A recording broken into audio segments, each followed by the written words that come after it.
नमस्कार दोस्तों, मैं डॉक्टर उमेश कुमार। अब तक मैंने विश्व इतिहास जब मैंने चालू किया था उससे अब तक मैंने क्या क्या पढ़ा दिया, एक बार मैं आपको वैन आरेख के माध्यम से समझाने का प्रयास कर रहा हूँ। हमने शुरुआत जब की थी तो मैंने उसका प्राचीन काल का कुछ भाग बताया था। जैसे मैंने बताया था, सबसे पहले यूनान की सभ्यता थी। यूनान की सभ्यता के भग्नावशेष पर आपकी रोम की सभ्यता स्थापित होती है। रोम की सभ्यता का जो साम्राज्यवाद होता है वो बढ़ता बढ़ता तो बड़े क्षेत्र में हो जाता है, क्योंकि वो आपके एटलांटिक से भूमध्य सागर से फिर आपके काला सागर, इतने बड़े क्षेत्र पे होने की वजह से उसके दो भागों में विभाजन हो जाता है, जिसमें पश्चिमी रोमन साम्राज्य और पूर्वी रोमन साम्राज्य। पश्चिमी रोमन साम्राज्य जल्दी जर्मन के जो जनजाति थी उनके आक्रमण से ध्वस्त होती है, लेकिन उसी जनजातियों में से एक फ्रैंको, इसका चार्ल्स मार्टिन पुनः स्थापित करता है और सार्लेमन पवित्र रोमन साम्राज्य का सम्राट घोषित होता है। उसी के विपरीत आप जब देखते हैं पूर्वी रोमन साम्राज्य, कुस्तुनतुनिया 1453 के अंदर तुर्कों का उस पर अधिकार, जिसकी वजह से उस साम्राज्य का पूर्वी रोमन साम्राज्य का पतन हो जाता है। ठीक, अब इसके आगे आप देखते हैं कि प्राचीन काल, मध्यकाल और आधुनिक काल। आधुनिक काल का प्रवेश अब यहाँ से होता है जब कुस्तुनतुनिया का पतन होता है। स्पेन और पुर्तगाल अपने नाविकों को नए नए देशों की खोज करने के लिए भेजते हैं। उसी दौरान आपके 1492 के अंदर कोलंबस द्वारा अमेरिका की खोज और इधर कैप ऑफ गुड होप से आपके वास्को डी गामा द्वारा भारत के नए नवीन रास्ते की खोज हो जाती है। यहाँ तक उसके बाद में फिर जो मैंने बोला 3 प्रकार के वर्ग, एक राजतंत्र राजा, उसके अधीन कुलीन वर्ग, तीसरा वर्ग जिसे मध्यम वर्ग, जिसके अंदर आपके बुद्धिजीवी वर्ग, सरकारी सेवा में कार्यरत वर्ग, व्यापारी वर्ग, किसान, दस्तकार, निम्न श्रेणी के वर्ग भी शामिल थे। अब जो मध्यम वर्ग है वो कुलीन और राजतंत्र को डिफीट देगा। उसकी वजह से अब क्रांतियों का उदय आपको देखने को मिलेगा। ठीक है, मैंने आपको डायग्राम में बताया है। पहले मैं 16वीं से 18वीं शताब्दी की बात कर रहा हूँ, यानी 1500 से लेकर 1799 तक। इस दौरान आपकी जो भी घटनाएं थी, भौगोलिक एकीकरण, सांस्कृतिक एकरूपता और केंद्रीय सरकार, इस काल के अंदर आपको देखने को मिलेगा कि किस प्रकार एक केंद्रीय सत्ता विद्यमान होती है। क्योंकि मध्यम वर्ग को क्या चाहिए था कि अब उसको उपनिवेश चाहिए थे। उपनिवेश इसलिए उसको व्यापार वाणिज्य से अधिक लाभ हो रहा था। उस लाभ को और अधिक बढ़ाने के लिए उसे क्षेत्र विशेष की आवश्यकता थी, जिसके लिए उसे राजतंत्र से क्या करनी पड़ेगी, दोस्ती। राजतंत्र को क्या बनाना पड़ेगा, मजबूत। और चर्च और कुलीन वर्ग जो सामंतवादी व्यवस्था है, इसका करना होगा पतन।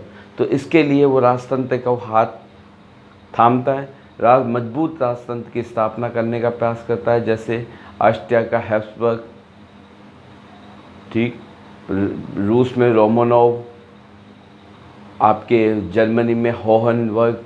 इस तरह से राजतंत्र को बहुत ज़्यादा सपोर्ट करता है और एक राजतंत्र की स्थापना करता है सॉलिड की।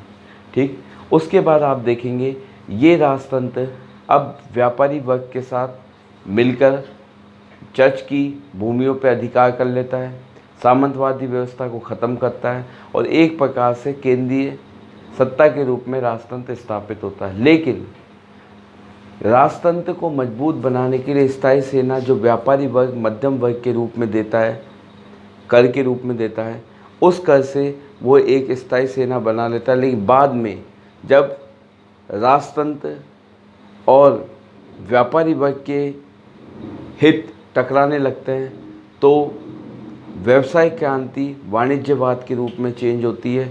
वाणिज्यवाद यानी राजतंत्र अपनी सारी शक्ति का उपभोग करना प्रारंभ कर देता है।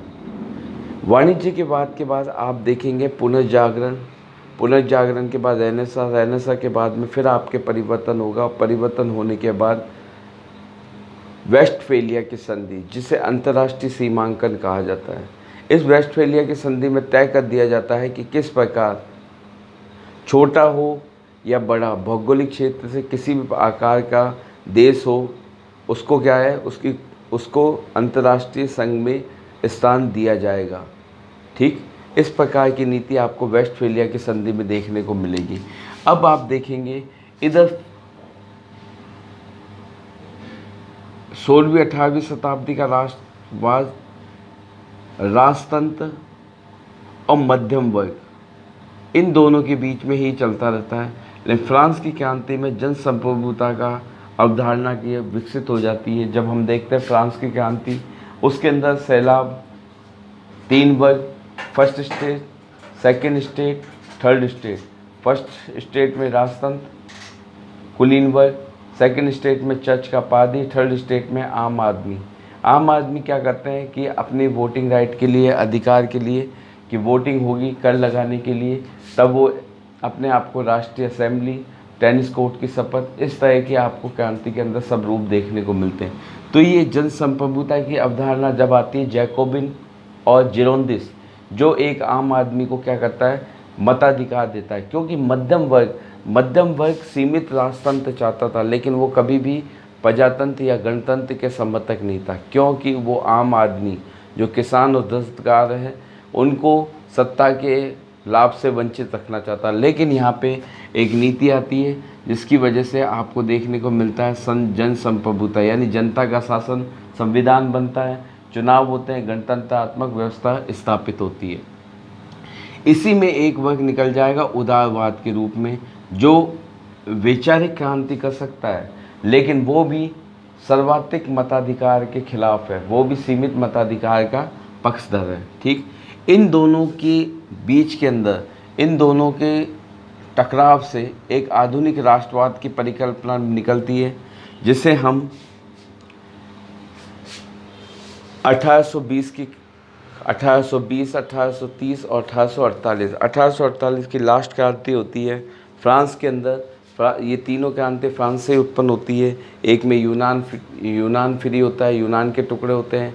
दूसरे के अंदर आपको देखने को मिलेगा यूनान के फ्री होते हैं। उसके बाद फ्रांस के अंदर तीसरे नंबर की क्रांति होती है 1848 की। इस क्रांति के तहत लुई फिलिप को सत्ता से हटाकर आपका नेपोलियन बोनापार्ट सत्ता पे आसीन होता है, और वो गणतंत्र व्यवस्था के तहत राजतंत्र को ख़त्म करता है। लेकिन बाद में वो थोड़े दिन बाद, 4 वर्ष के बाद में, वो पुनः उसे राजतंत्र में तब्दील कर लेता है। तो इस तरह की आपको नीति देखने को मिल रही है 1848 की क्रांति में। इधर उदारवाद, राजतंत्र एवं सैन्यवाद के बीच में गठबंधन आपको दिखाई दे रहा है कि सैन्यवाद, अब ये जब विफल होती है तो जो जन आंदोलन तैयार होता है किसके प्रति, आपके नेपोलियन बोनापार्ट के तहत, जब वो युद्ध से हारता हुआ, ब्रिटेन से हारता हुआ वापस आता है, तब देखने को मिलता है कि जब वो युद्ध विजय करके आता है तो उसने खुद ने बोला है कि नाशपाती पक चुकी है, मैं सही समय पे आया हूँ, अब मुझे इसे तलवार की नोक पे उठाकर रखना है। तो इस प्रकार नेपोलियन बोनापार्ट के सब 1848 की क्रांति की विफलता का कारण आपको मैंने बताया, क्योंकि राजतंत्र और सैन्यवाद, इन दोनों के बीच गठबंधन हो जाता है। क्योंकि मध्यम वर्ग फिर वही रणनीति खेलता है, वो एक तरफ सपोर्ट करता है किसको, राजतंत्र को, वो प्रजातंत्र को नहीं करता। और ये बात नेपोलियन बोनापार्ट समझ जाता है। नेपोलियन बोनापार्ट अब इसका फ़ायदा उठा के राजतंत्र में तब्दील, अब स्वयं को बुर्बो वंश से संबंधित करवाता है, पादरी द्वारा देवीय शक्ति का आरोपण करवाता है। इस तरह से वो आपको देखने को मिलेगा कि वो सत्ता में काबिज होता है। उसके बाद यूरोप में राष्ट्रवाद को प्रोत्साहन, यहाँ पे जर्मनी और इटली का एकीकरण, नेपोलियन जब सत्ता में आ जाता है, उसके बाद राजतंत्र के हिसाब से, तो वो अब ब्रिटेन को टारगेट करता है। वो यूरोपीय अर्थव्यवस्था का एकीकरण करता है, जिसमें वो जो बड़े बड़े जैसे पैसा गणराज्य में 200 थे, उनको 39 क्षेत्रों के अंदर वर्गीकृत करता है। यूरोप का बाज़ार सीमित कर देता है। यूरोपियों के लिए ही बाज़ार, ब्रिटेन के बाज़ार को को ख़त्म करने का प्रयास करता है। इसकी वजह से वो एक संघ का निर्माण करता है। इन संघों की वजह से इनमें आपसी जो आपको देखने को मिलेगी जाति, आपके नस्ल की समानता, इसके आधार पर वो एक होने का प्रयास करते हैं। इस प्रकार आपको देखने को मिलेगा इटली और जर्मनी में एकीकरण। इटली में काबुल गैरिबाल्डी जो एम्मानुएल द्वितीय के नेतृत्व में एकीकरण का प्रयास करते हैं। इसी प्रकार जर्मनी में बिस्मार्क के नेतृत्व में पर्सा, ये सब मिलकर एकीकरण का प्रयास करते हैं और सफल भी होते हैं। लेकिन यह प्रयास थोड़े दिन बाद फिर धूमिल होता दिखाई देता है। यहाँ पे मैंने आपको बताया अनियंत्रित जन आंदोलन, जो जन आंदोलन से नेपोलियन बोनापार्ट को गद्दी मिली थी, उसके बाद वो राजतंत्र में चेंज होने के बाद ये प्रजातंत्र के भय से ख़त्म हो जाता है। इधर आपके यूरोप में राष्ट्रवाद को प्रोत्साहन, जर्मनी और इटली का जब एकीकरण होता है तो और छोटे छोटे देश ऑस्ट्रिया, हंगरी, ये सब भी अपने आप को आज़ाद होने के लिए ललायित होते हैं। ये भी बोलते हैं कि हम स्लाव जनजाति के, हम स्लाव नस्ल के हैं, हम जर्मन नस्ल के हैं, हम इटालियन हैं। तो इस प्रकार की जो राष्ट्र निर्माण की प्रक्रिया है उसको शुरुआत गति मिलती है। यूरोप में राष्ट्रवाद को प्रोत्साहन मिलता है। ठीक है, उसके बाद आप देखेंगे अति राष्ट्रवाद को प्रोत्साहन और आरंभिक राष्ट्रवाद। आरंभिक राष्ट्रवाद मैंने आपको क्या बोला, पुराने साम्राज्यों के अल्पसंख्यक समूह आपस में मिलकर अब अपने आप को एक नवीन राष्ट्र के रूप में की परिकल्पना करने लग गए।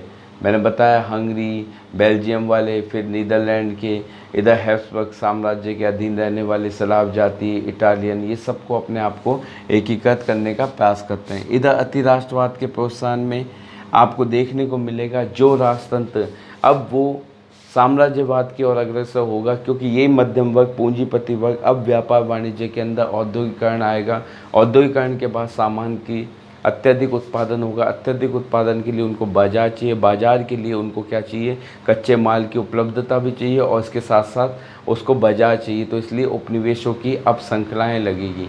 तो इस श्रृंखलाओं के लिए आपसी युद्ध होगा जो आपको साम्राज्यवाद के रूप में देखने को मिलेगा। ठीक है, यहाँ पे आपको राष्ट्रीय गौरव की भावना अब किससे जुड़ गई, साम्राज्य, जिसके पास जितने साम्राज्य उसकी उतनी ही प्रतिष्ठा, ये मापदंड तय हो गया, जिसकी वजह से आपको प्रथम विश्व युद्ध देखने को मिलता है। प्रथम विश्व युद्ध के अंदर आप देखते हैं किस प्रकार दो राष्ट्र, मित्र राष्ट्र और एक उसके अगेंस्ट वाला, यानी ट्रिपल अंतात और ट्रिपल अलायंस, और ट्रिपल अंतात, इनके बीच में युद्ध होता है, जिसमें एक तरफ जर्मनी, ऑस्ट्रिया और आपके जर्मनी, ऑस्ट्रिया ये होते हैं। दूसरी तरफ आपके मित्र राष्ट्र ब्रिटेन, फ्रांस, अमेरिका होते हैं। ठीक है, यहाँ पे आप देखेंगे जब ये युद्ध होता है, युद्ध के बाद में देखा जाता है, क्योंकि इस युद्ध को प्रेरित करने के लिए वही जन सैलाब उमड़ के आता है और बहुत शानदार तरीके से उनका सैनिकों का मनोबल बढ़ाया जाता है कि आपको लड़ना चाहिए। तब वो लड़ने के लिए जाते हैं, लड़ने के लिए उनके शानदार प्रतिष्ठा होती है कि हमारा देश आगे चल रहा है, पीछे चल रहा है। इस तरह से मैच अपन देखते हैं, मैच की तरह से उनको सैनिकों को देखा जाता है कि किस देश के सैनिक हमारे मित्र राष्ट्रों से जीत रहे हैं या वो हार रहे हैं। तो इस तरह की प्रतिष्ठा थी जो आपको देखने को मिलती है। लेकिन अंत के अंदर जो मित्र राष्ट्र हैं वो विजयी होते हैं और उसके बाद में अमेरिका, ब्रिटेन, इटली, फ्रांस, ये चार राष्ट्र पूरे हारे हुए राष्ट्रों का, पूरे यूरोप का आपका क्या करते हैं, वर्गीकरण करने का प्रयास करते हैं, जिसकी वजह से ये जो राष्ट्रवाद की उद्दीपना आपको देखने को मिलती है जो बहुत बड़ी गति से, वो राष्ट्रवाद के प्रति क्या होता है, विरोधाभास आ जाता है, यानी उसके प्रति मोहभंग हो जाता है। अरे कोई राष्ट्रवाद नहीं है, इससे तो हमें ही खुद को हानि हुई। क्योंकि उसके बाद वर्साई की संधि, विल्सन के 14 सूत्री कार्यक्रम के बाद में आपको पेरिस की शांति सम्मेलन, जिसके अंदर वर्साई की संधि और फिर जो मित्र राष्ट्रों के साथ, मित्र राष्ट्रों का जैसा व्यवहार रखना था वैसा व्यवहार अपराजित राष्ट्रों के साथ रखा गया, जिसकी वजह से जो राष्ट्रवाद के प्रति एक जोश था, वो उमंग, वो तरंग सब खत्म होने लग गई। ठीक है, यहाँ पे आपको देखिए प्रथम विश्व युद्ध के बाद राष्ट्रवाद से मोह भंग। अब राष्ट्रवाद से मोह भंग होने के साथ साथ दो संस्थाएं निकलती है। एक निकलती है राष्ट्र संघ, राष्ट्रसंघ का कार्य ये था कि किस प्रकार राष्ट्रसंघ का कार्य ये था कि किस प्रकार आपको जो अंतर्राष्ट्रीय शांति स्थापित करने का प्रयास करना चाहिए।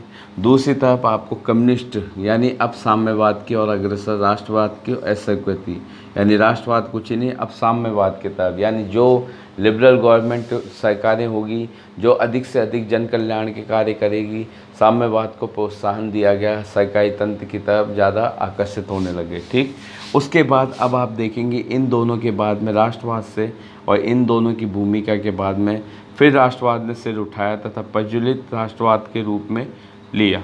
अब यहाँ पे आप देखेंगे हिटलर और मुसोलिनी, हिटलर और मुसोलिनी दोनों प्रज्वलित होते हैं। शुरुआत में ये वही समाजवाद और साम्यवाद के सारे सत्ता के अंदर स्थापित होते हैं, लेकिन बाद में ये इन दोनों संस्थाओं को हटा के फांसीवाद और नाजीवाद के रूप में एक तानाशाह के रूप में उग्रित होते हैं। यानी राष्ट्रवाद दोबारा उठा था, उठने के बाद उसको वापस पुनः दबा दिया गया, फिर दबने के बाद में आपको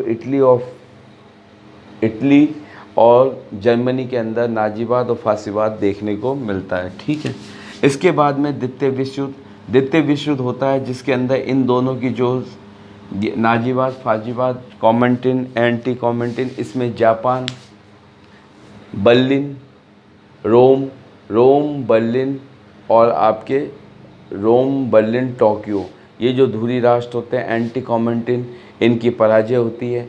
सबसे पहले आपकी पराजय होती है इटली की, देन आपके जर्मनी की और उसके बाद में लास्ट में जापान की। परमाणु बम का इस्तेमाल होता है। अब ये लोग अधिक से अधिक इस तरह के क्षेत्र को विकसित करने का प्रयास कर रहे थे, जिसकी वजह से ये अपने उत्पादन को मार्केट के अंदर मतलब बाज़ार के अंदर अपने बेच सकें, तो इससे से अधिक लाभ कमाने की चेष्टा थी।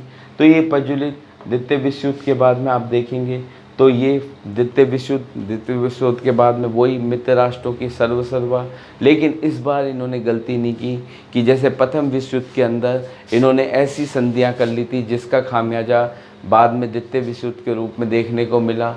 जैसे वर्साई की संधि में 75 करोड़ डॉलर का ऋण आपके जर्मनी पर चुकाना था, जिसे वो चुकाने में कभी भी सक्षम नहीं था, क्योंकि उसके जो उसके खनिज संपदा वाले प्रदेश थे लॉरेंस और अल्सास, वो ब्रिटेन वो फ्रांस को दे दिए गए थे। इस वजह से उसके उत्पादन औद्योगिक क्षमता सब खत्म हो चुकी थी। उसके बाद उस पर इतना ऋण, तो इसलिए अब की बार ऐसा कुछ भी नहीं किया गया। अब की बार जो स्थापना होती द्वितीय विश्व युद्ध के बाद एक यूएनओ, जो अंतर्राष्ट्रीय प्रोत्साहन यानी बड़ी बड़ी संस्थाएं, लेबर कोड, आपके अंतर्राष्ट्रीय न्यायालय, उसके बाद में आपके इस तरह की संस्थाओं की स्थापना हुई। उस यूनेस्को, WHO, WTO इस तरह की संस्था स्थापित करेगी जो कि हर देश को बढ़ने का मौका देगी। उसके बाद शीत युद्ध का काल, द्वितीय विश्व युद्ध के बाद में विचारों के आधार पर विभाजन, एक तरफ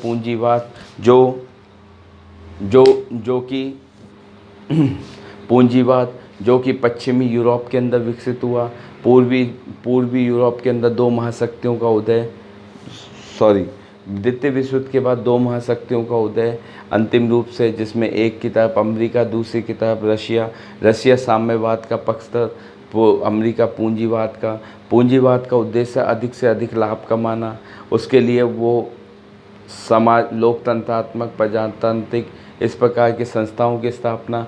उसके विपरीत साम्यवाद का समर्थक रूस, जो कि साम्यवादी सरकार का पक्षधर, हर क्षेत्र को सरकारी तंत्र के रूप में, जनता को अपने प्रतिष्ठा के रूप में प्रदर्शित करना।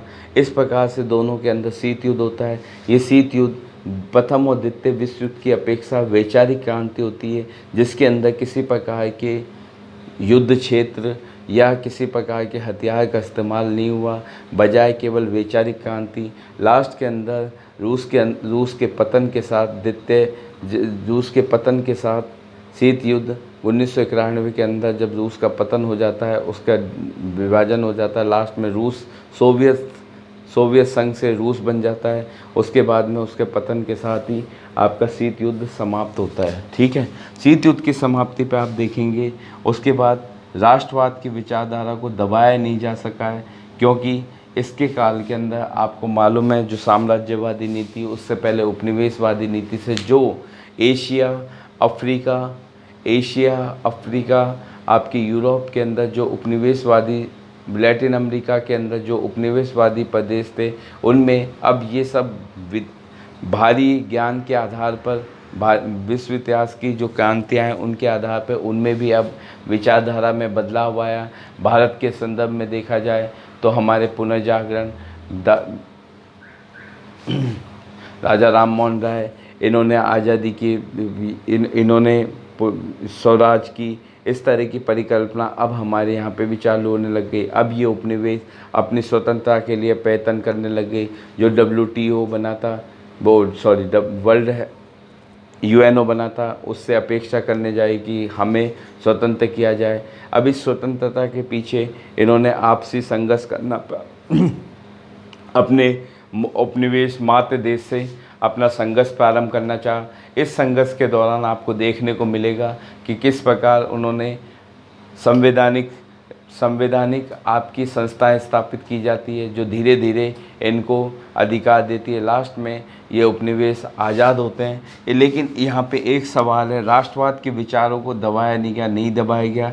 इस काल में एशिया अफ्रीका में उग्र राष्ट्रवाद का प्रसार हुआ। आपने देखा किस प्रकार से भारत के संदर्भ में मैं बात करूं तो क्रांतिकारी दल, उदारवादी दल, उग्र राष्ट्रवादी दल, इस प्रकार के आपको देखने को मिलेंगे।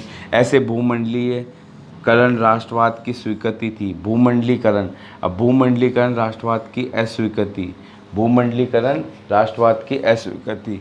रोम की संधि 1957 वेस्टफेलिया की संधि को अस्वीकृत करती है। मैंने बताया वेस्टफेलिया की संधि, छोटा हो चाहे बड़ा हो, सब राष्ट्रों को क्या है, एक तरह से अंतर्राष्ट्रीय संस्थाओं के अंदर स्थान दिया जाएगा। ये कहना उचित नहीं है, क्योंकि आपने आर्थिक क्षेत्र में ये जो वर्तमान परिदृश्य है भूमंडलीकरण का, ये केवल आर्थिक क्षेत्र में देखने को मिलता है कि व्यापार वाणिज्य के लिए एक संस्था बनाई गई है WTO, GATT। इस संस्थाओं द्वारा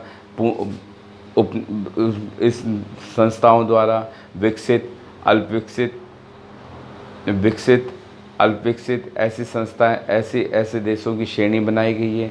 उसके हिसाब से उनको सब्सिडी दी जाती है। तो इनके अंदर विवाद होता रहता है, क्योंकि आर्थिक आधार पे जैसे विकसित राष्ट्र अपने किसानों को सब्सिडी कम ज़्यादा देते हैं बजाय विकासशील देश। तो इस वजह से इन दोनों के बीच में जो कृषि उत्पादन होते हैं उसके बीच में आपको देखने को मिलता है कि उनके अंदर विवाद होता है। विवाद आपके WTO के अंदर उठाया जाता है।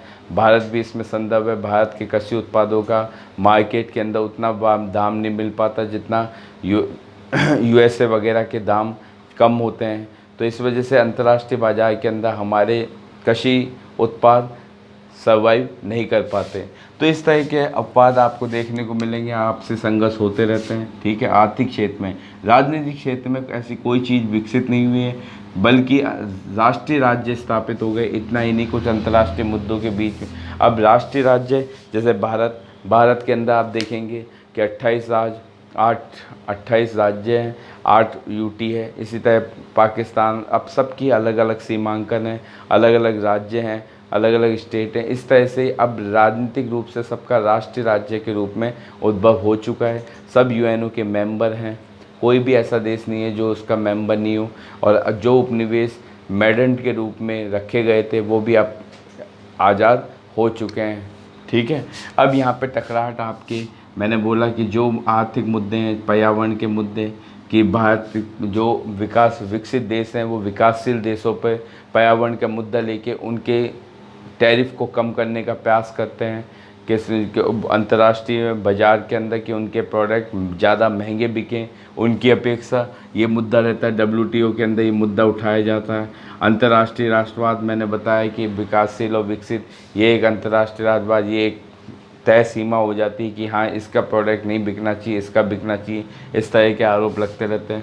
अंतर्राष्ट्रीय यातायात एवं संचार व्यवस्था का संचालन अब इस तरह के आपको विवाद देखने को मिलेंगे।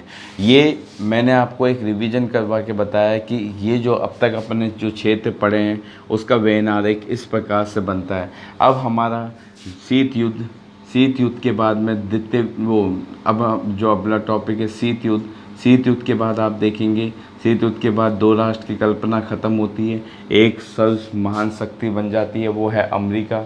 उसके बाद रशिया का विखंडन होने के बाद वो ख़त्म हो जाता है। इसके बाद आप देखेंगे शीत युद्ध के बाद में तृतीय विश्व में जो उपनिवेश होते हैं वो सबके तृतीय विश्व के देश, और जिसके अंदर प्लस गुटनिरपेक्षता की नीति आपको देखने को मिलेगी कि इस प्रकार कि एक गुट में शामिल ना होके इसमें भारत भी गुटनिरपेक्षता, भारत का और मिस्र, नासिर टीटो ये गुटनिरपेक्ष बनाते हैं। ये यानी ना तो पश्चिमी खेमे में जाना चाहते हैं, ना पूर्वी खेमे में, ना साम्यवाद में, ना पूंजीवाद में, इन दोनों से लेकर लाभ लेना चाहते हैं। इस प्रकार की गुटनिरपेक्षता की नीति बनाते हैं जो आज 21वीं सदी में भी आपको प्रासंगिकता देखने को मिलती है, जो किसी भी गुट का समुदाय का समर्थक नहीं है। नमस्कार।